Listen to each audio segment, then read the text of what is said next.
উপাচার্য ও শিক্ষক সমিতির দ্বন্দ্বের জেরে পরবর্তী নির্দেশনা না দেওয়া পর্যন্ত কুমিল্লা বিশ্ববিদ্যালয় বন্ধ ঘোষণা করা হয়েছে। বুধবার বিকেল ৪টার মধ্যে হল ছাড়ার নির্দেশ দেওয়া হয়েছে শিক্ষার্থীদের। তবে এই সিদ্ধান্ত প্রত্যাখ্যান করে বিশ্ববিদ্যালয় ও হল খোলা রাখার দাবিতে বিক্ষোভ করেছে সাধারণ শিক্ষার্থীরা। বিকাশে কম খরচে ক্যাশ আউটের লিমিট বেড়ে ৫০,০০০, প্রিয় এজেন্টও ২টা। এ নিয়ে আলোচনাতে কুমিল্লা থেকে আমাদের সাথে যোগ দিচ্ছেন সহকর্মী তানভীর খন্দকার। তানভীর, ৪টার মধ্যে তো হল ছাড়ার নির্দেশনা ছিল, কি পরিস্থিতি দেখছেন? শিক্ষার্থীরা হল ছেড়েছে কিনা, কি বলছেন তারা? বিশ্ববিদ্যালয়ের যে ৫টি হল রয়েছে তার মধ্যে ছেলেদের ৩টি হল এবং ২টি মেয়েদের হল। আমরা কিছুক্ষণ আগেই বিকেল ৪টার পর আসলে প্রত্যেকটি হলে খোঁজ নিয়েছি, জেনেছি যে কোনো হলই কিন্তু বন্ধ হয়নি। তবে বিকেল ৩টা নাগাদ আমরা দেখেছি যে বিশ্ববিদ্যালয় কর্তৃপক্ষ ৩টি বাস দিয়েছিল শিক্ষার্থীদেরকে বাড়ি ফেরার জন্য। সেই 3টি বাসে করে কিছু শিক্ষার্থী বাড়ি ফিরে গেছেন।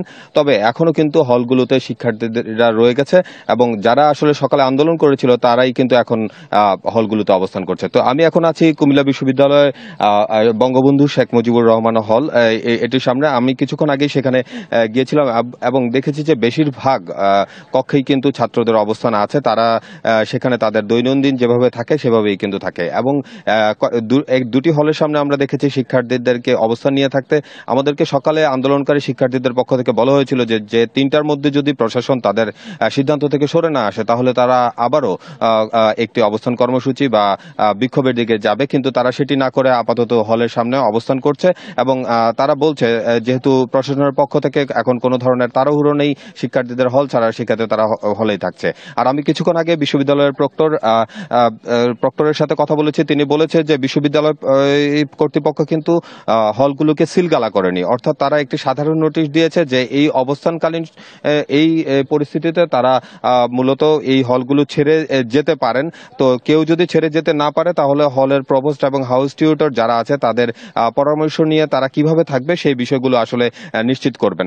আর প্রক্টর আমাদেরকে জানিয়েছেন যে 5টি হলেরই প্রভোস্টের সাথে তিনি কিছুক্ষণ পর সভা করবেন এবং শিক্ষার্থীরা থাকবে কি থাকবে না একটি শিক্ষার্থী বান্ধব একটি সিদ্ধান্তে কিন্তু তারা যাবেন। তবে গতকাল কিন্তু সিদ্ধান্ত হয়েছিল দুটি তদন্ত কমিটি হওয়ার কথা ছিল, সেটির বিষয়ে কোনো তথ্য আছে কিনা?